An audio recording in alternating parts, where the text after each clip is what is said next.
Hey, Mark Rodriguez here. You watch America's number one cause of insomnia, the Diamond Cutter Wrestling Podcast, and with me are Jack Knives from Jack Knives Reviews. Wendy, also known as Jupi Chan, and I turn this over to the one, the only, the man with the most, Jody Rodriguez. so right here we're back at it again because Tony Khan, I guess, now wants to do the pay-per-view a month thing like a WWE did, when they're not supposed to and fuckity fuck. But yeah, we got WrestleDream coming up here. Imagine my excitement. But before we get in there, we're going to do, our predictions and our stuff and whatever, but let's get into the news. So I think right now, probably the most immediate news is the fact that Jade has officially signed up with WWE. And I think she's like starting to work out now, getting all the things settled so that whenever she makes her big debut. So I guess the big question is, how do you think she'll fare, or is she going to be just jobbing out to Becky and Charlotte? I think right now the problem is like they don't really know what to do with their women's division in WWE outside of the Four Horsewomen, because right now Becky is the NXT Women's Champion. So they brought her in. They got her back down to NXT again or something? Yeah, and then she won the NXT title, and like there's so many people going like they're literally going, well, this is a way you're basically shitting on the talent, and you're like, because she's pulling a Charlotte, basically. So basically, yeah, she's the NXT Women's Champion, and everyone is like, you guys really don't know what to do unless it's Charlotte, do you? I'm like, but Io's getting more and more popular. Her and Asuka are just getting more and more popular. They're using them properly. So I think everyone loves Rhea, though. Rhea's getting everyone loves Rhea. The golf muscle mommy. I think that they're building up to either, more than likely, her first feud is probably going to be with Bianca Belair, since they're so similar in style and they're both in the same ability level, because they're both stronger black women who have not necessarily as much experience prior to WWE in the ring, and I think they're going to focus more on that, and then eventually probably have a feud with Rhea. I'm assuming that's the route they're going, because it seems like Io is just getting so much more popular. Like they've had multiple like news articles all over Japan and Europe of just Io with the WWE Women's title, which I'm like, oh, that's huge. So it's like in like Japanese sports newspapers and stuff. So I'm like, oh shit. So they're focusing a little more on that. But I think right now, I think the best bet for Jade should be a small, maybe a couple months stint in NXT, just so she gets a ground footing of how WWE works. But that's just my opinion. Yeah. Well, we'll see how it goes. Oh, I imagine when Jade comes in, you're going to be like, oh my God, this complete unknown has taken on Ito Shirai. It's just like Cody, remember? Like, who is this unknown? I hope Cody can shake off the ring rust. He's not been in the ring for the last 10 or so years, like. Oh, yeah. Yeah. They're going to say stuff like that. I thought they were putting her like straight to the main roster. Well, they're not 100% sure yet. All that's known for sure is that obviously she's shown videos and she's doing training in the Performance Center. So it could be main roster or it could be NXT, because they both use the same training facilities. So right now it's kind of up in the air. But I do know that she has probably more sway to go to the main roster since Cody's there, since, Cody and her are really good. I mean, Cody did train her how to wrestle. Yeah. I mean, she came out of the Nightmare Factory, so I guess that makes sense. But another news, we're back to WWE layoffs. The ones I remember the most are Riddle's out, and so is Emma Tennille Dashwood, which I keep asking myself, why does she keep coming back? Because they just keep releasing her all the time. I know. My understanding is the last time she came back, they really didn't like do too much with her like then anyways. So yeah, she came back and she came back and it was worse than the last time, because she was just a valet. Like, she had 2 matches in total. I'm like, why come back at all? I mean, other than money, obviously. But the other person, the biggest shock to everyone was Dolph Ziggler. That was the biggest one. Dolph Ziggler? Yeah, Dolph Ziggler was released and Shelton Benjamin. Both of them were. Oh yeah, I was really surprised at that. Yeah. Dolph and it was Dolph, Shelton Benjamin, Mustafa Ali. Those were like the three. Mustafa, I think, could pretty much fit anywhere. I see more than likely Dolph probably will go to AEW since his brother's in AEW. I forgot who is that? He's on Dark. He's Oh. he's on Dark. But I'm saying, like, he'll have more of a way to get in. Shelton, I could see him working maybe a couple stints in Ring of Honor. I could see that, or possibly in him going back to New Japan because he is New Japan alumni. So, there's a possibility of that. Mustafa, I'm going to just guess because of his style and being a high flyer, I would put him either in AEW, which I don't recommend since there's so many high flyers, or more than likely Impact because they're looking for a lot more X Division talent to kind of elevate. So I think he would fit just like perfectly right in there. The other person, Ziggler have a indie name he's known by or something, or I have to remember what it is. Give me 2 seconds. yeah, because he's been like a faithful WWE guy like forever. 19 years. I know. That's the biggest shocker. Like, yeah, everyone was like, "What the fuck?" Everyone has said like he basically it was like thank you. He basically was like, thank you for the years and da-da-da-da. Nick Nemeth. okay, well, return of Nick. Nick Nemeth. Because I swear, the only person that has gone to AEW and not used their older name is just Ruby Soho. I was really expecting her to come back as a Heidi Lovelace, but I guess she did. Yeah, I was thinking that too. I'm like, was bigger. I was like, her name wasn't Ruby Soho. It was Heidi Lovelace. The hell. But and the other person, this is not WWE related, was Mariah May. She's a newer Stardom alumni. She's been wrestling there for over a year and a half. Really top notch. She's beautiful. She's an Australian bombshell. Like, the girl has a lot of talent. Like, I see like a lot of, she reminds me a lot of like early Charlotte, like NXT early Charlotte. Okay. They let her go? No, her contract expired.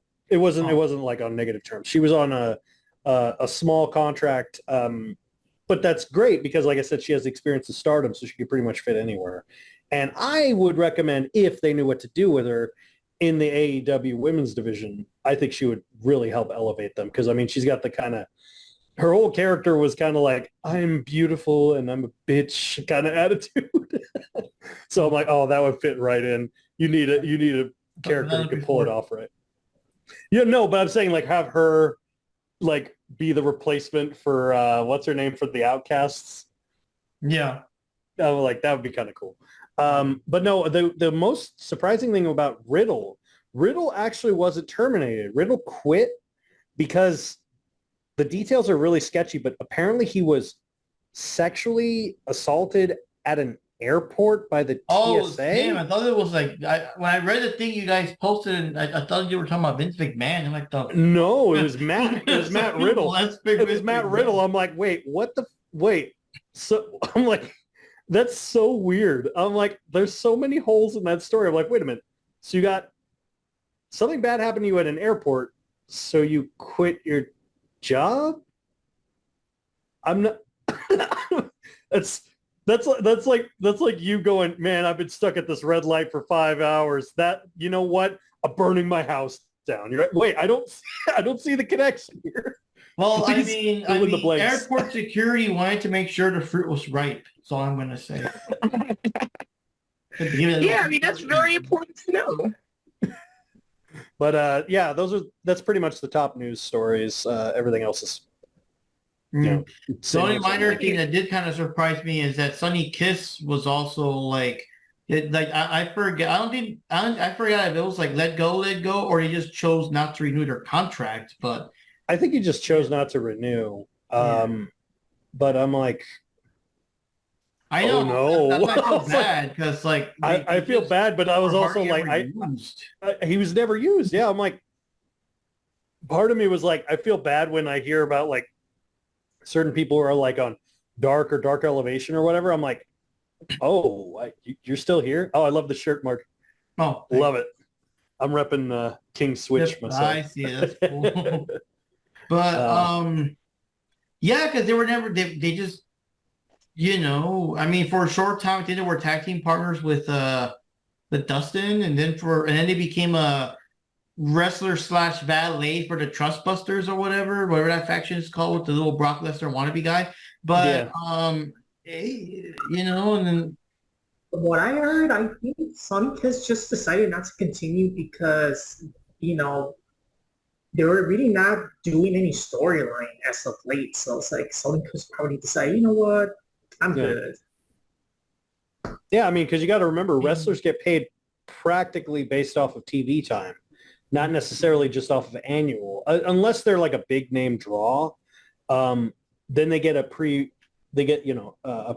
amount. But if they're not used on like a primary level, they're basically used per use. So if Sonny was basically not getting used, he's pretty much like, well, I might as well go somewhere and get something instead of staying here and get nothing. So I guess they're patient right now. Like a year or so ago, they were interviewed on the terms of like, if they're happy with how they're barely being used or whatever. And at the time they were saying that they still had faith in Tony Khan and the plan and whatever, she'll just chill. Yeah, because I think she likes she and they pronouns. She'll just chill until whatever they call her. But I guess after, like you said, year or two, it's like, well, fuck, they're never going to call me. I'm getting the fuck out of here. And all that. But it's a shame. I don't know. I don't know. I would legit love not necessarily on AEW, but maybe on like, kind of like the indie circuit. I would love for Sonny Kiss to team up with Kid Bandit because they're both in that same ballpark of like LGBT representation, and I would love it for them to like do a tag team because they're both extremely talented, and I think that they could. I think they could kind of bring like a newer branch onto that kind of circuit of like, oh, hey, these are kind of underused wrestlers. These are people that maybe other, companies should use and focus a little more on. Just a little more sprinkling to seasoning to use them proper. I think that would, for me, that's just me. But yeah, it seems like, it seems to be a pattern of not being used talent. Yeah, but that's a problem that AEW just have across the board. That they bring in all these wrestlers, but they don't do nothing with them. They might fight in a match or two.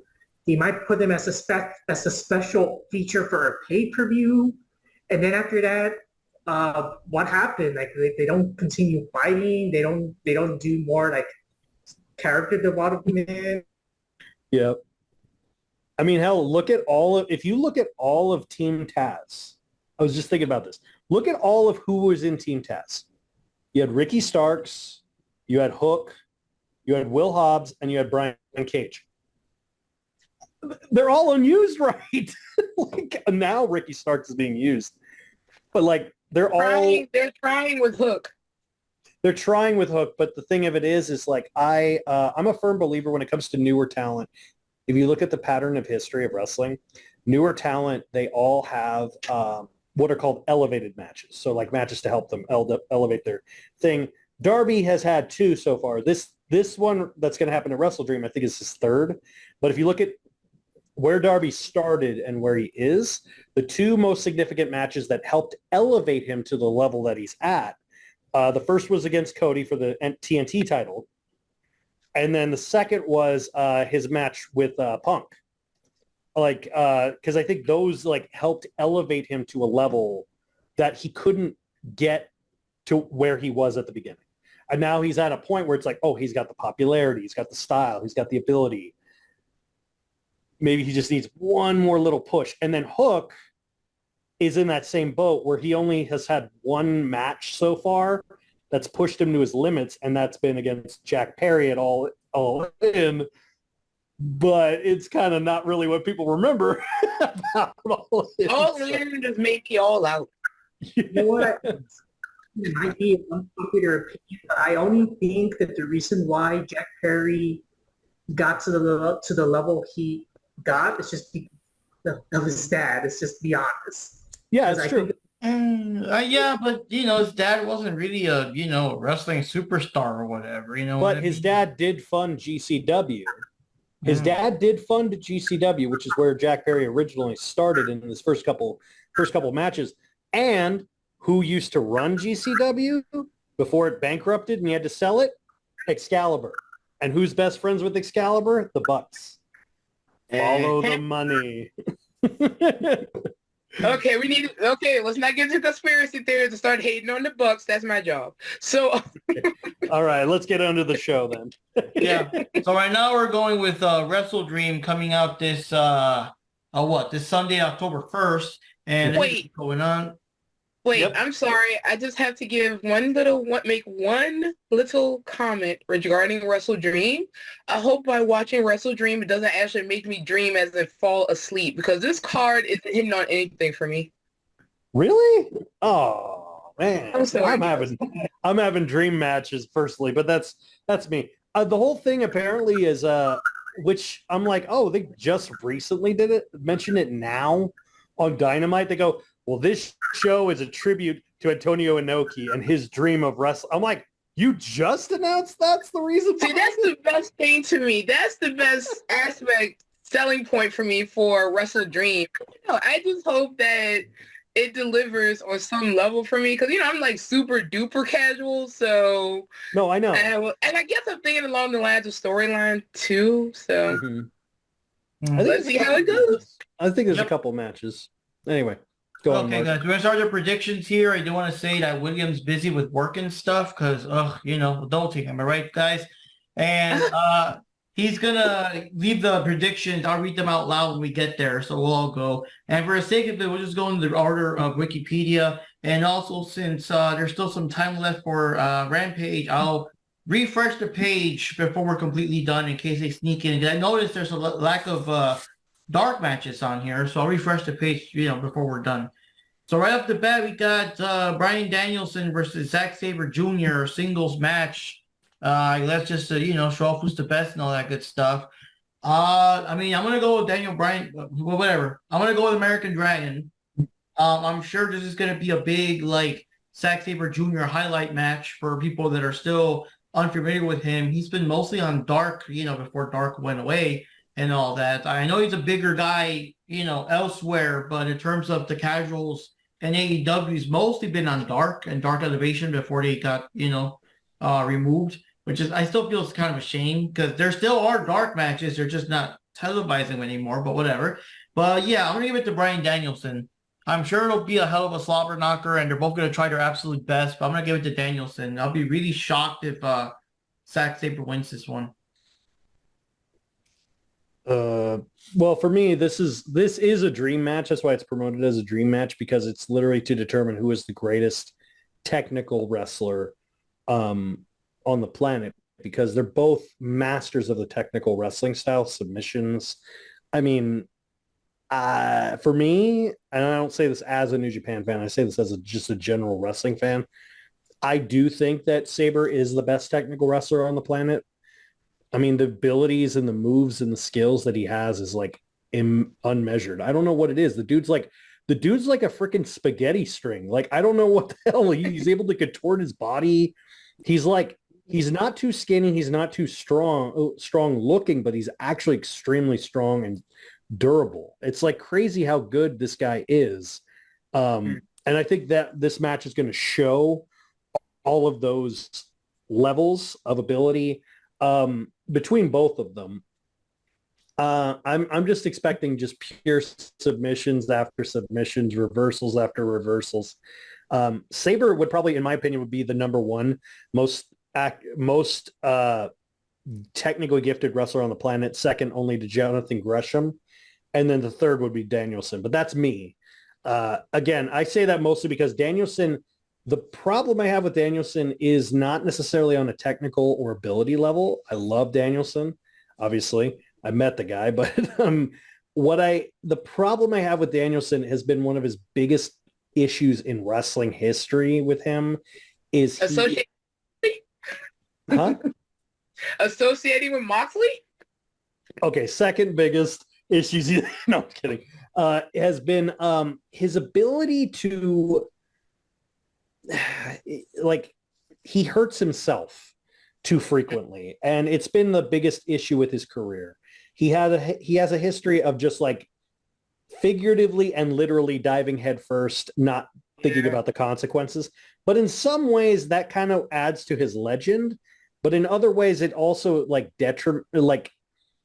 like I know for a fact, we all know for a fact, Danielson is still not 100% because of his injury from Okada. He was supposed to have more time off because it's still recovering. That's why he's got that arm thing on. I know for a fact how Sabre is. He's going to target that for sure. And he's going to just keep going after him.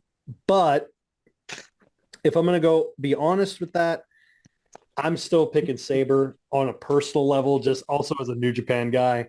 I feel like to be a contrarian, as much as I love both of them, and I think Danielson's probably going to win, but to be contrarian, I'll pick Sabre. See, I like that. That's what I like about you, Jack. I love your reasoning for why you pick people, and I like you like Williams too. But it's like me. Like I said, you put Moxley in a match against a paper bag. I'm going for the paper bag.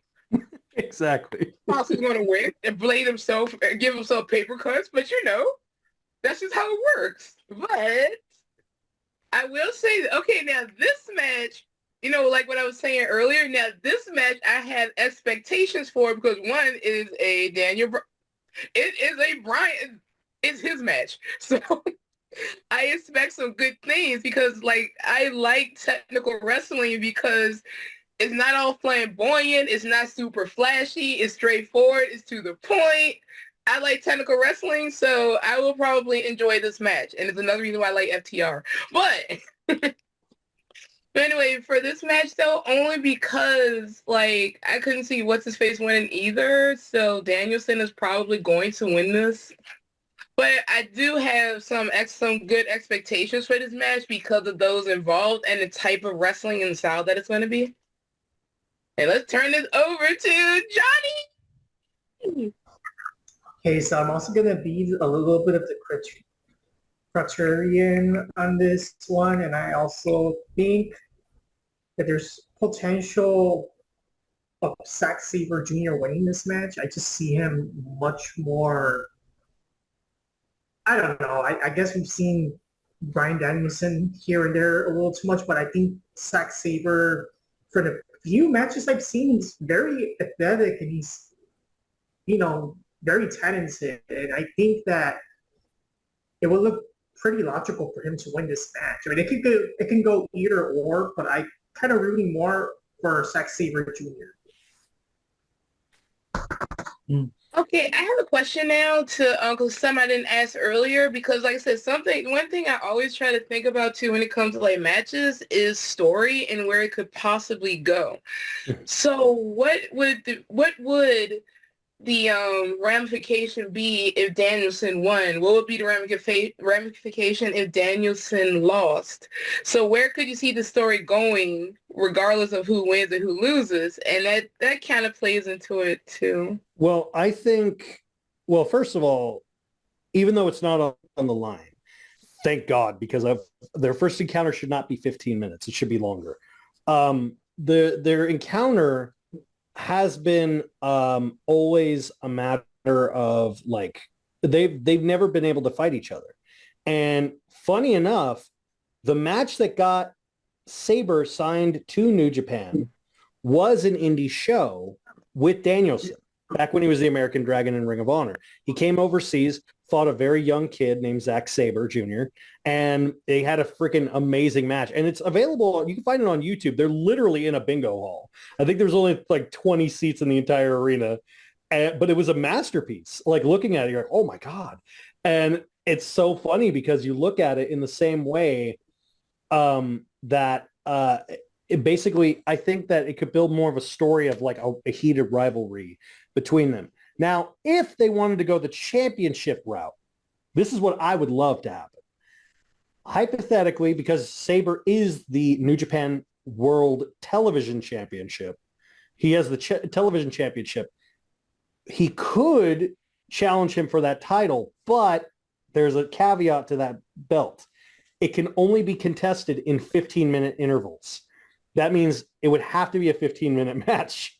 And that's one of the big issues that's going on story-wise with Jeff Cobb and Sabre has been like, when it's for the title, Cobb can never beat Sabre. But anytime it's been over 20 minutes, he's beaten Sabre. So it's kind of like, if Danielson could beat him, could he beat him in 15 minutes?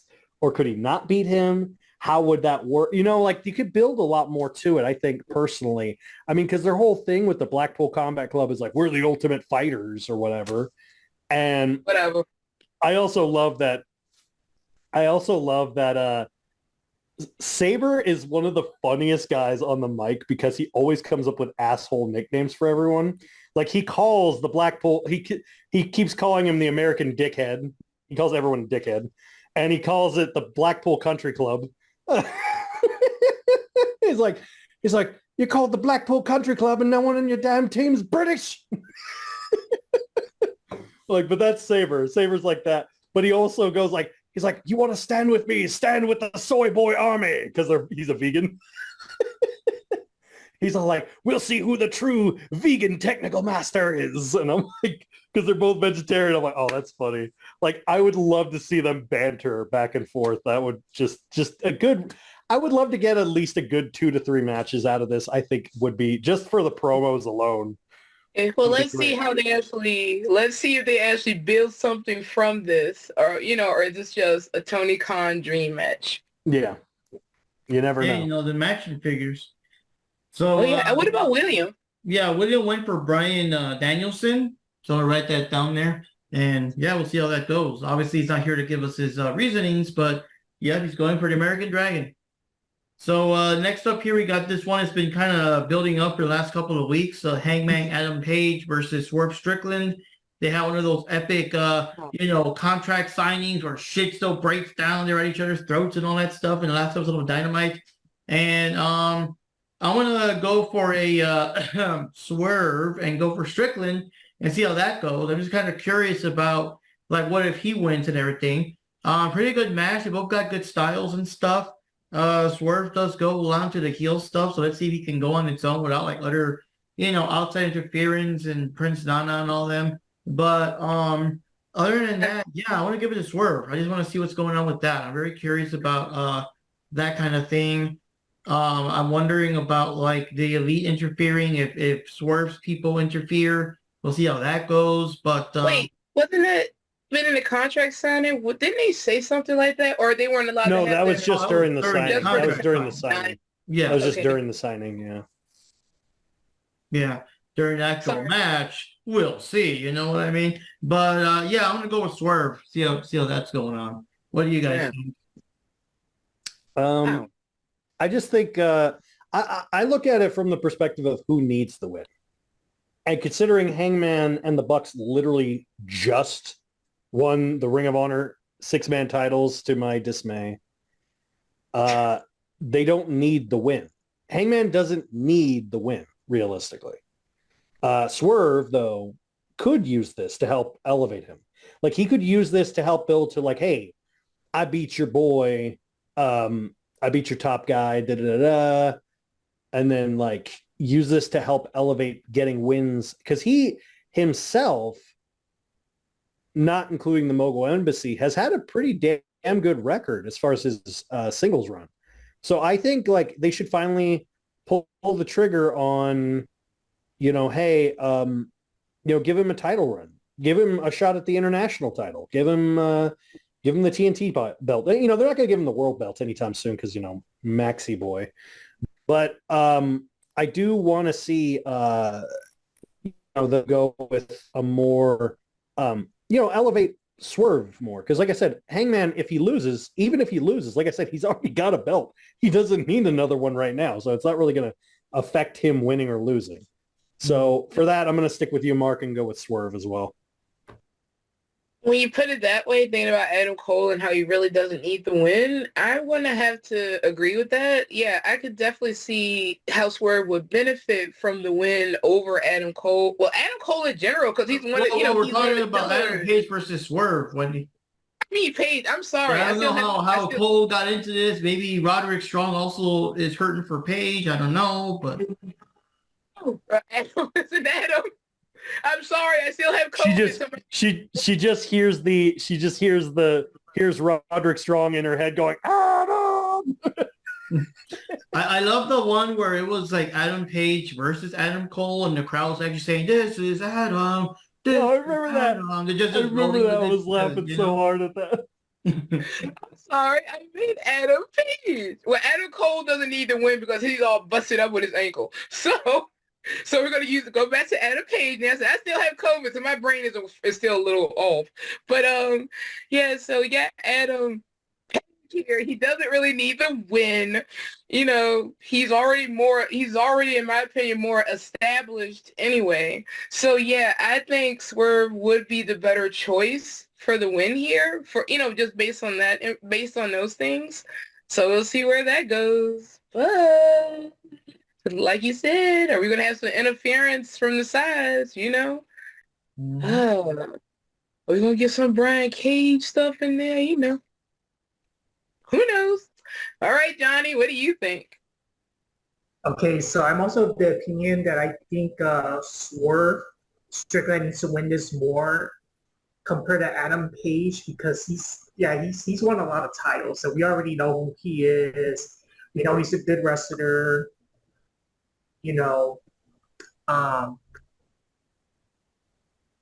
But Swerve Strickland, he's also a very good wrestler, but I don't think he doesn't shine that much at the AEW. So this could be a good opportunity for him to, win this match and hopefully he'll, continue this route, continue fighting more and more so that people can, so it could be a little bit more of a name at AEW for the most part. All right, so for this one, William went for Hangman, so he's the only one that's really swerving us all, and we'll see how that goes. Ooh, I would really like to know his reasoning behind it, though, Yeah. because he has a booker's mind. So I'm dying to know. I'm curious. So the next one we had here is FTR, Cash Wheeler, and Dax Harwood going up against Aussie Open, Kyle Fletcher, and Mark Davis for the AEW World Tag Team Championships. And I'm going to give it to FTR. I really don't see Aussie Open losing, winning this quickly. I know they were champs. They were the Ring of Honor champs, weren't they? Before they just dropped it. Yeah. They dropped it to those other guys. But, to the bro chachos. But in this case here, I don't know, man. You know me. I like decently sized reigns. I feel like FTR are still kind of in that, they've been like they say they've been champions for like a cup of coffee. So I kind of want to see them be champs a bit longer. I don't see them dropping it to Aussie Open, but again, there should be one hell of a big showcase to Aussie Open. The last time they were still in the pre-show. This time, hopefully, because it's FTR, they'll be in the main show, so more eyes on them and all that stuff. So they'll end up winning in the long run, even if they lose this. You know what I mean? In terms of like exposure and just wowing the crowd. Because I was expecting it to be a hell of a match. They're pretty awesome. But I'm gonna give it to FTR and see how that goes. Oh man. I'll let Wendy go first. Oh, thank you. Okay. All right. First of all, I think Aussie Open is pretty awesome. And we all know how I like FTR. And this is actually another one of the matches on the card I actually am really looking forward to. Like with the Danielson one. And I forgot they were on the card because, like I said, I'm not looking at it like you guys. I'm trying to get like natural reactions here. Like, apparently Adam Cole going up against Swerve. No, but for me, I think Aussie Open is good, and I think they deserve a better shot. But at the same time, I also really like FTR, and I think this is just my own personal bias. I'm just going to go for FTR for this one because of bias. Not because I think one team is more talented than the other, because I think both tag teams are good.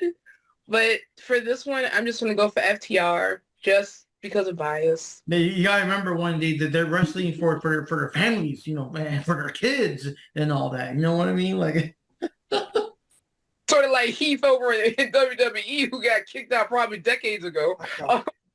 You know, when you got kids, you got to go for that team. well, them kids are starving now.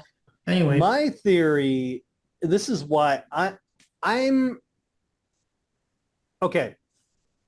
So you got to remember that technically this is also a New Japan crossover show. I know they're not really booking it as such, but New Japan has basically constantly referenced it and constantly has been promoting it. So, see, that's kind of messed up when you think about the fact that we're over here and they don't do that. And the fact I had to ask is, wait, is this technically a New Japan crossover? But I had to ask to get that confirmation because they don't do it themselves. yeah. That is ridiculous. Tony, stop smoking and do your job. Yeah. wait, is there a rumor that Tony wants to buy New Japan Pro Wrestling, which I really hope he doesn't? He couldn't if he wanted to. I heard that and I thought they would sell to him anyway. He couldn't. No, he couldn't even if he wanted to. There's so many red strings attached to New Japan and Stardom that, like, legally for like Japan, because they're associated with multiple different commissions. It's a whole different thing. Anyway, but the reason, like, as opposed to Forbidden Door, the reason they go AEW Forbidden Door is because it's co-run by both. So, like, behind the scenes, inside, outside.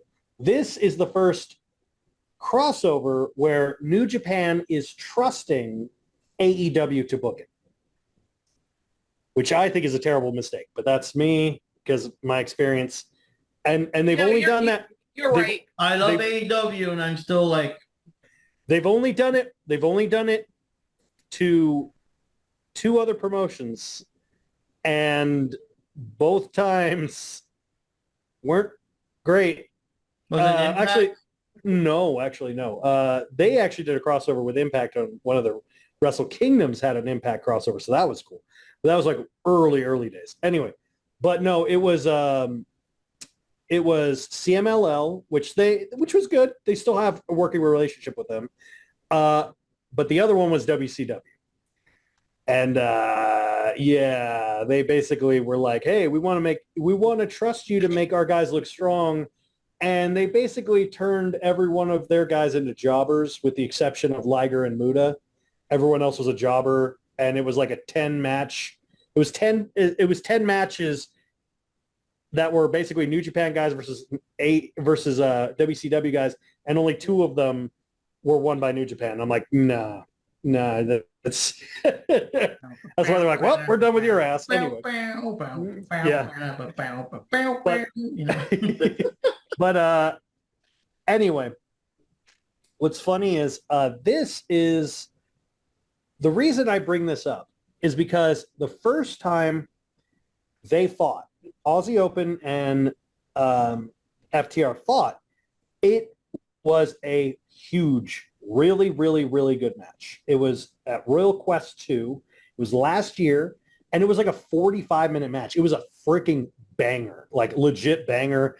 And I think, now follow me on this, in the same way that they had a series of 3 with the Briscoes, I think they could do that again with Aussie Open. And I think they should do it again with Aussie Open. Because you think about it. The Aussie Open just lost the Ring of Honor World Tag Titles by jobbing to Max and Cole, which was, broke my heart. Those muchachos.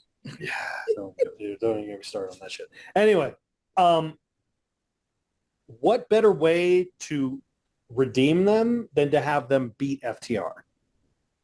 And also, considering FTR has already fought them and beaten them once, it was for the IWGP World Tag Titles, and they had defended them against Aussie Open, successfully defending them. If they were to lose the belts, a different set of belts, AEW belts, AEW tag team belts, to Aussie Open. Aussie Open could then essentially bring those AEW tag team belts over to Japan because coming up next month or so is World Tag League, which is their version of a G1 for the tag division, putting more of a spotlight on AEW as a potential, just as a potential. And then, eventually dropping the belts again to FTR, having a great series of 3. They could do a 2 out of 3 falls match or whatever the hell. I'm just personally thinking from a story perspective, the FTR, who you think about it this way, every great tag team has a rival. Who are FTR's rivals? The Bucks? Probably. That's pretty much it. But Aussie Open has Bishamon, they have FTR, they had the Briscoes, but unfortunately, too late for that. But the FTR has maybe one rival. They need another set of rivals because the Bucks aren't going to be around that long because the way they wrestle are so stupid. So I so let's agree. do bet. It's like, hey, you know what I was thinking? What if we put C4 on the bottom of our shoes and kick it? Yeah, good luck with that, Matt. Oh, my knee! Like, I'm just saying. And the point of it is, I just think from a story perspective, and honestly, just because it would be a cool series of 3 between them. And I do recommend checking out the match they had at Royal Quest. It's on YouTube for free, so if you ever get time to watch it, it's really, really good.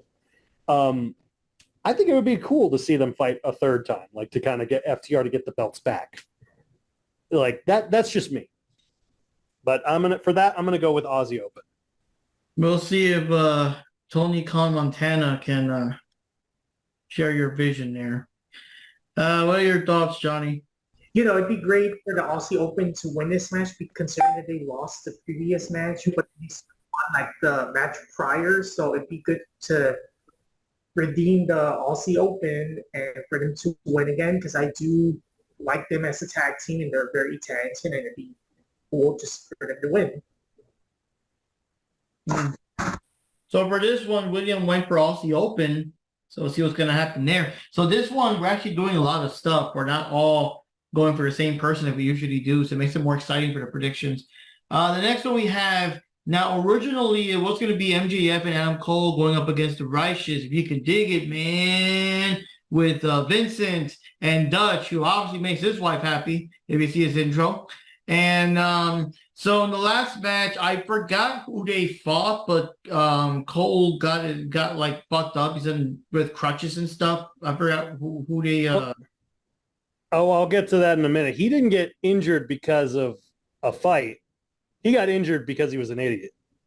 Oh, okay. Yeah, you're going to. It was during Collision last week, and not Collision. What was it? It was Dynamite last week, not this past Wednesday, or the Wednesday before, when they were fighting each other. Joe and Max were fighting each other. There was a spot where Cole was supposed to run down the ramp and then go around the ring, but then Cole, instead of going on the side of the ring and then down the steps and then around, his dumbass goes, I'm going to jump off the side of the stage. And when he landed, he went, what? And his ankle went, so it literally snapped on entry. And so the whole time he was just kind of like biting his teeth in pain, like, way to go, Max. And then he gets he jumps on the apron, then slides back down the apron. So that probably made it worse. And then he went into the ring to hug Max. You get, hide the weapon, hug Max. And they went, yeah. And then off the air. And as soon as it went off the air, like, you're off the air. Oh, and he literally fell to the floor. And he was literally like, ah. And then they literally brought out crutches and he had to be crutched out. So basically, what's it called? Cole's ankle went into business for itself. Yeah. So as a result of that, and then doing the storyline that, of course, the Ring of Honor Tag Team Champions, the titles were like, it meant that much to Cole. I do kind of like that little part of the story. That's continuity there. MJF took it upon himself. It's going to be now a 2-on-1 handicap match. MJF going up against the Righteous, man. And we'll see if they can stop them and stuff. I'm going to still go with MJF. Of course, it's going to be, there's surmountable odds and junk like that. I expect maybe Cole will come down with crutches and cause like some kind of distraction, the right moment, MJF will win. And of course, without Cole to hold him back, I'm also expecting the kangaroo kick to knock them both down, stuff like that. But other than that, yeah, I'm gonna give it to MJF. This is gonna be one of those, against all odds and all that stuff. Now, what it is kind of interesting though, I'm kind of curious because I don't know how one ties into the other, but last night, not last night, but last Dynamite, the ending was that wasn't it Swerve that was beat up, I think? There was some dude. Jay. Who? It was Jay.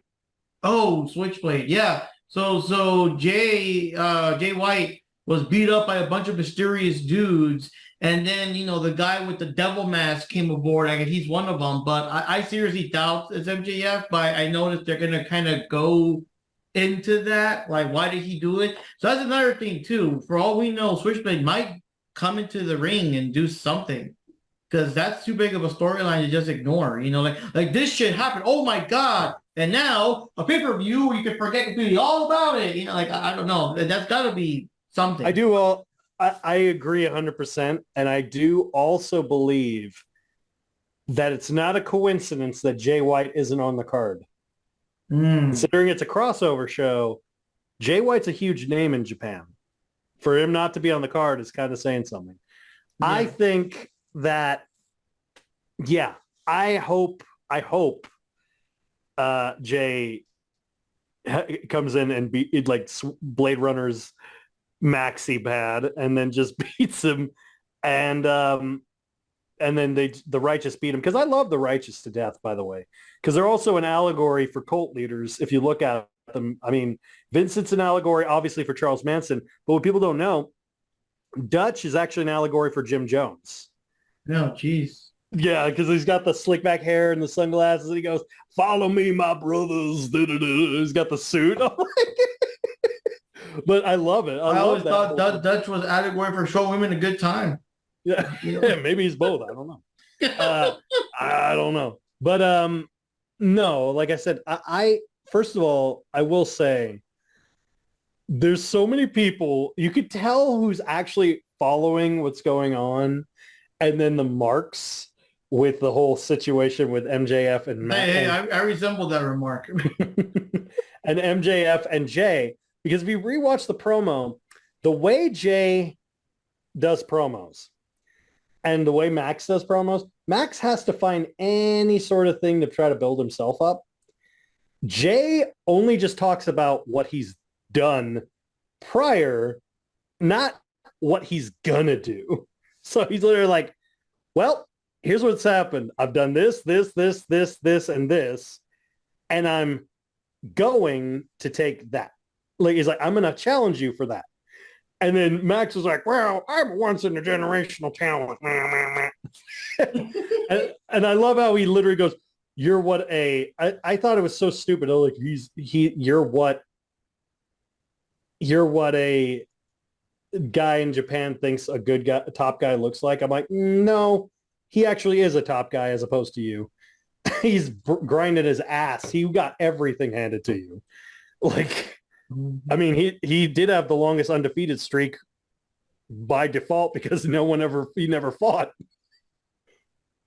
So I'm just saying, as a point of, I think it's more than likely, or I'm hoping, the Righteous win, because they need to, honestly, not only do they need to win to get the belts off of him, because I can't stand the idea of them having belts, him having an extra belt, but it also would help elevate Ring of Honor tag team titles. Use the titles, use them proper.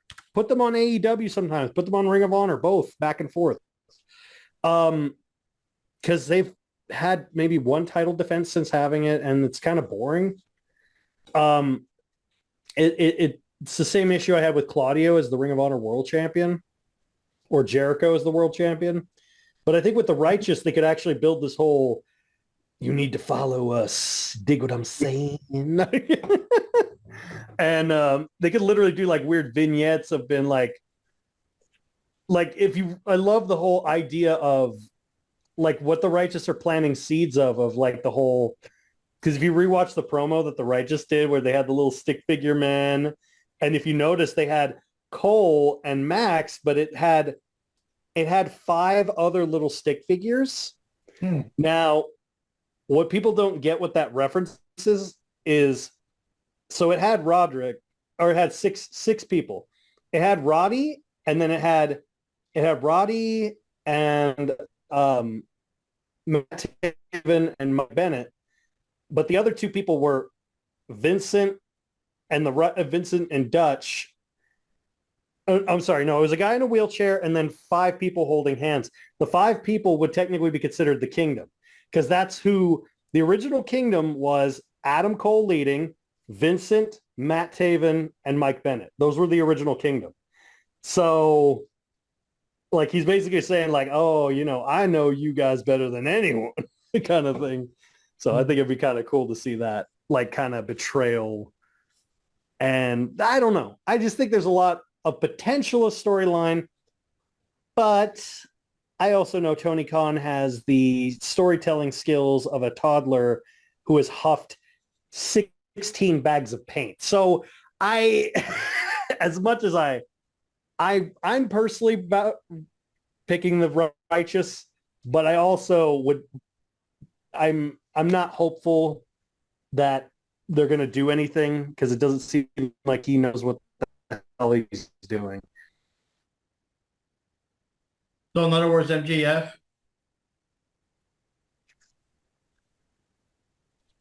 Okay. So Wait, hold on. You're muted, Jack. So who did you? No, vote for I in the end? said I'm picking the righteous. Oh, okay. I said I'm picking Yeah. the righteous, even though I don't have hope in Tony Khan's lack of booking ability. I'm still going to go with the righteous. all right. So here's what I think. Okay, so it's going to be a tag team match, but it's going to be a handicap match since Adam Cole, not Paige, cannot participate in this match.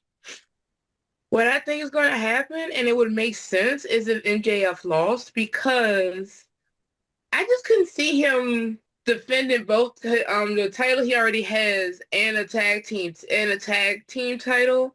I really think they need to switch it up and just let the Righteous win, because at least they'll be able to defend those titles from other tag teams. So it wouldn't make sense for MJF to win unless Tony has that much of a hard on for MJF that he's going to let him retain it until Adam comes back so he can fight alongside his best buddy, so they can both fight together and do their kangaroo kicks and double clothesline to defend those titles.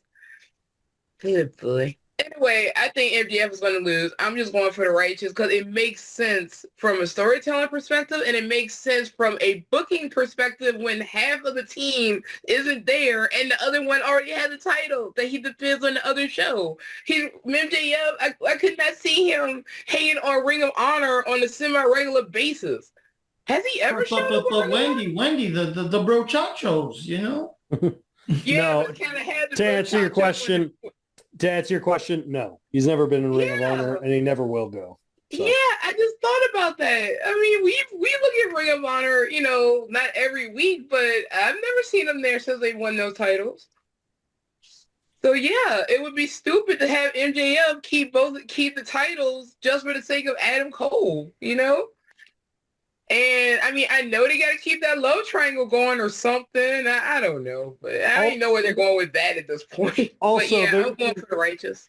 There's also one other thing that would make me say it would make no sense for them to defend for MJF to retain it. Cole is injured. Like, he's gonna need surgery, which means that MJF would be forced to defend them by himself every single time. How's that gonna work? And defend the world title at the same time? Come on.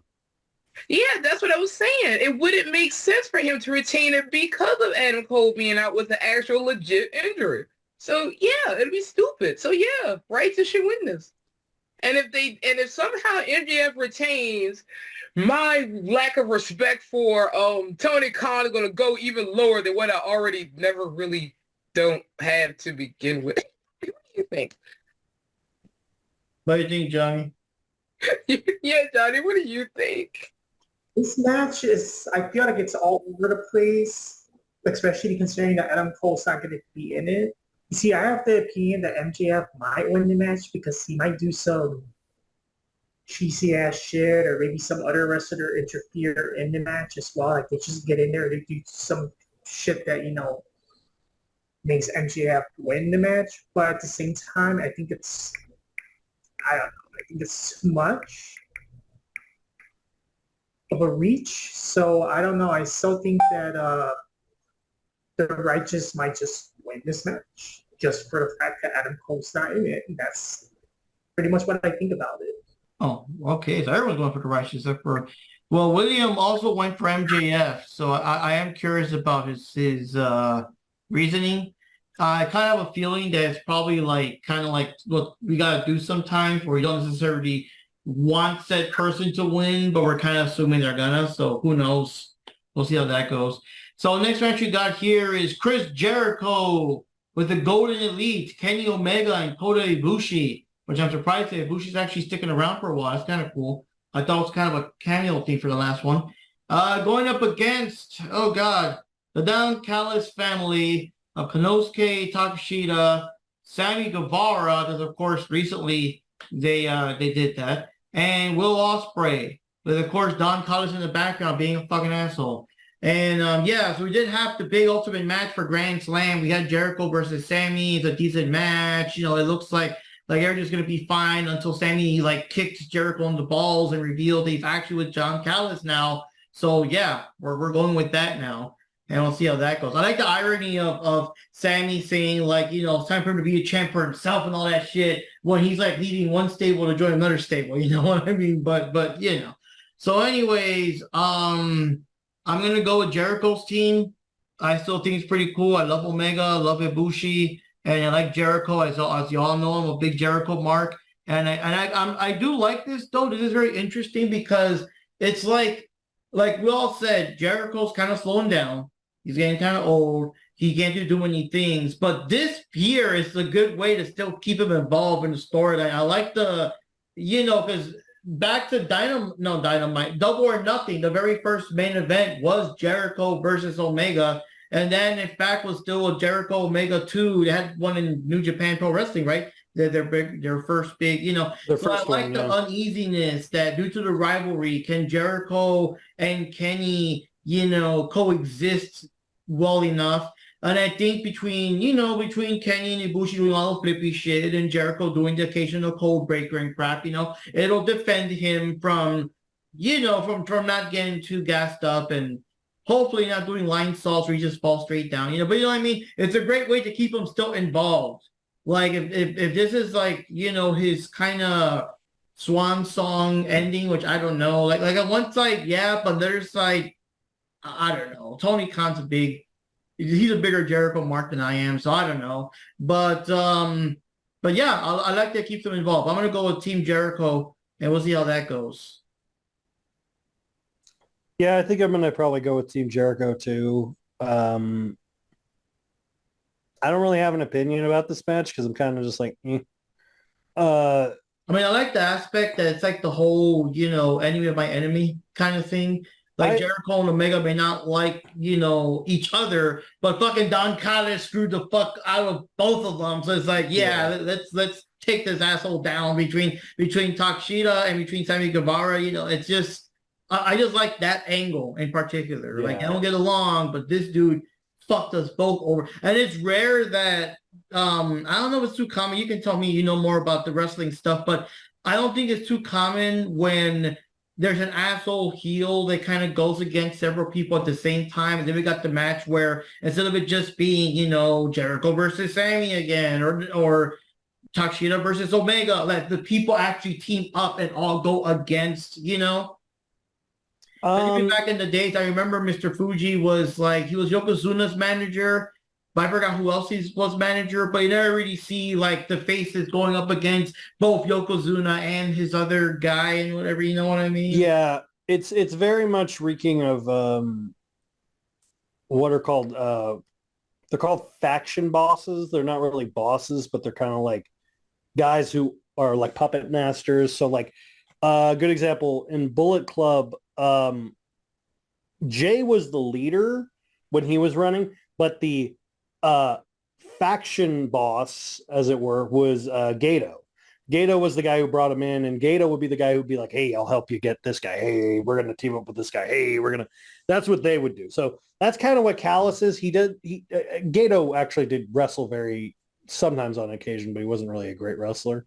He was kind of like retired. But like Callis is kind of in that same way of like, he's not necessarily a leader as much as a faction boss if he just kind of like orchestrates all this crap.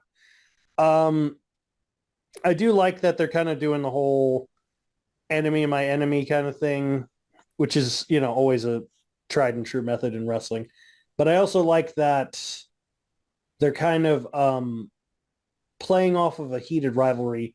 I do think it's stupid that they're bringing in Ibushi of all people, because it's like, I like Ibushi. Well, no, I don't like Ibushi. I've never liked him, but that's me personally. But it's more of a matter of like when they brought him back, when they brought Ibushi in,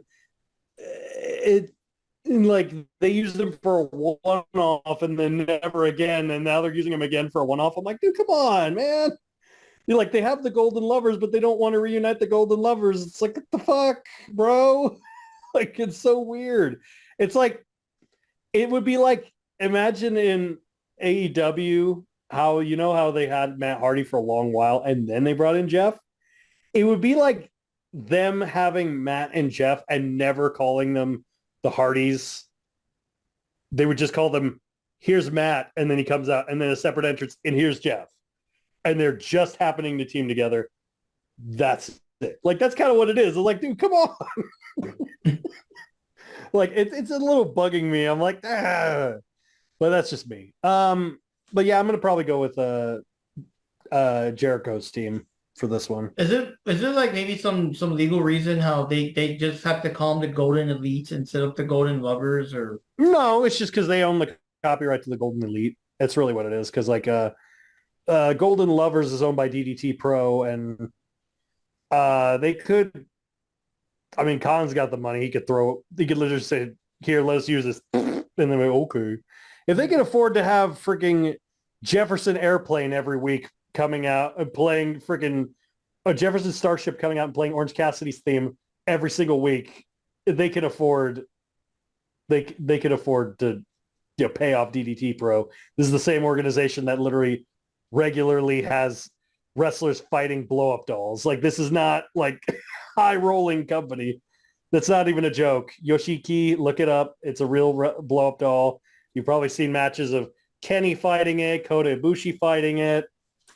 It's a crash test dummy doll, and the crash test dummy has a better singles record than Takeshita does at DDT Pro, and I'm not even joking about that. And and funny enough, when I was at WrestleCon, they had Yoshiki, the doll, and you could pay for $5 for a signature, and I didn't, and I kind of regretted not getting it. Like doing it, I should have just done an interview with it for you guys.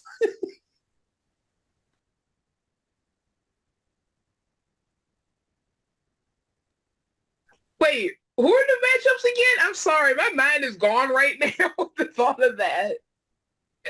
Jericho and the Golden Elites versus the Don Callis assholes. Yeah, there we go. Oh, I forgot to make a crack about Jade and I forgot to call him Tofu. Oh well, there's plenty of time for that. No, anyway, all right. So, How dare you? I just thought it was a funny little quip. And then I like Jay's kind of comeback to him. I didn't say that earlier, and I'm sorry I'm kind of going back to that. I did like their little banter there between Jay and MJF, because I was too busy talking about how stupid it would be if MJF retained. But anyway, for this matchup, I would go for, I don't know. I mean, you want to get more heat on on Callis's group, but then you got Bullet Club Gold and Jericho working with them, and that's kind of awesome, but no. I think it would make sense if Callis's group won because Jericho needs to retire. I kind of agree. I mean, but I think he does need to retire in ring. But I don't think obviously backstage he's obviously going to still be around, but I do kind of agree. Yeah. But then again, in this kind of way, that wouldn't really work either. It should be more of a singles thing with him if he, in my opinion. I legitimately don't know who I would go for this one because I can see it kind of working out for both for this one. I'm not as invested into this as I should be either for this matchup, surprisingly. You know what? I'm just go for the assholes. What do you call the Don Callis asshole group? Just because. My roommate calls him Foot Callus. The funny thing is that, I mean, he plays the role so well, man. He's such a fucking, he can somehow just do something as simple as just walking down the ring. He still does it in such a way that he has douche, He has never in his entire wrestling career, only one time in Callis, because Callis used to be a wrestler. People forget that. Callis was a wrestler. He has over 30 years of wrestling experience, and he used to be in ECW. Every time he was on TV, he was always an asshole. In ECW, he played the network executive who would come down to censor ECW, and he basically just played this character. So basically imagine him with a long mullet. That's literally what he looked like. And he had sunglasses all the time, but when he was in, he would call himself the Jackal. And there was another person called him, he would come in WWF. He did it for a while. But like I said, he's so good at being a prick. I love it. Yeah, I'm just going to go for the Callis family for this one. I don't know. I just could see Jericho losing since he has to lose a streak anyway. So, why not? And Callis is, help keep that heat going with the Callis family. And I like Takeshita. They do better by him. What do you think, Johnny? I also agree. I'm not really a fan of Don Caddis at all, to be honest. But I do like the fact that it's still going to be Sammy Guevara fighting against Chris Jericho. That's going to be kind of interesting. And I just have my biases because I like Ospreay as a wrestler, so I would actually like him to win this match just for that reason alone. Just for that reason alone, I would like him to win the match. But of course, the dynamic of having the Chris Jericho and the Golden Elite and the Don Caddis dysfunctional family all fighting against Chris Jericho, that's kind of interesting. And it's actually, to be honest, so far from what I've seen from this pay-per-view, that's kind of like the match I'm kind of looking forward to. It's the one that kind of costs more the attention every year. Yeah. So yeah, I would definitely want to watch that match, and I would definitely, for some weird reason, I wouldn't mind if the Don Caddis family wins this match.